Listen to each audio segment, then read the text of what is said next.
शिल्पी राघवानी जी बैठल बानी एने। अभी अभी हम गाई ना कतना गाई हम। हाँ पत्थर को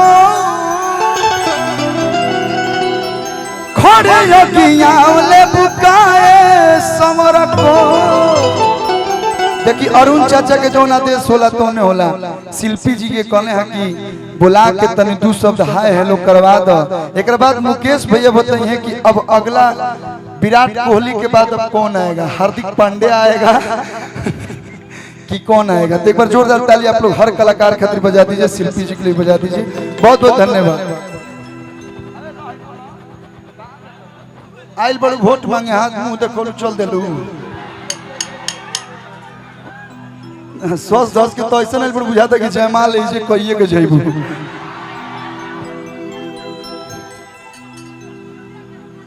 चलिए के हुक राजा जी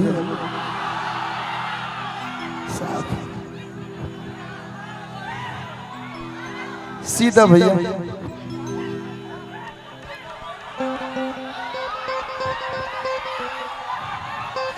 हमारा और जगह प्रोग्राम में छोड़वा लोग सोनभद्र और जाए के बाद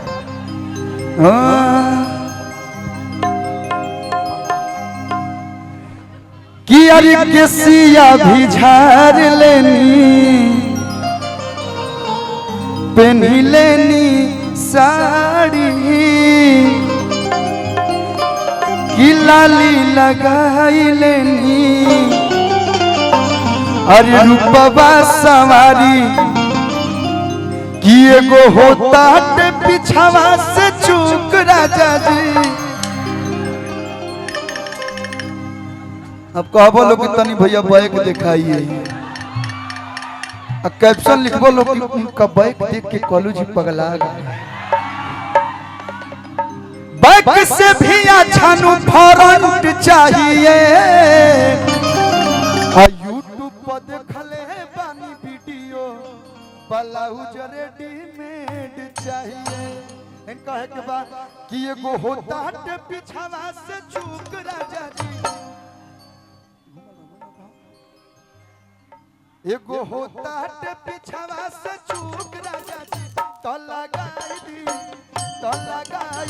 चोलिया ताली बजा के हो भैया।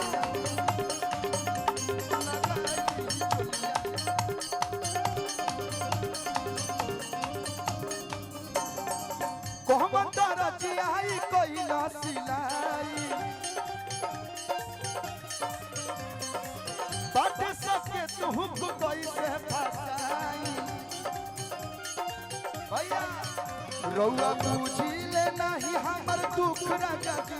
रौआ बुझिले नहीं हमर दुख राजा जी। तो लगाई दी चोलिया के हुक राजा जी। लगाई दी चोलिया लेके दियो लेके फेंक दो ना मतलब होने दे दो क्यों अपन के हम ना मतलब गांधी जी के अपमान हमारा ठीक ना लगेला। नहीं खेता है बाटी दो कि तहरा दीदिया पे सोना सोशल मीडिया दीवाना बा। चलिए बहुत बहुत धन्यवाद, थैंक यू। हाँ मुकेश भैया।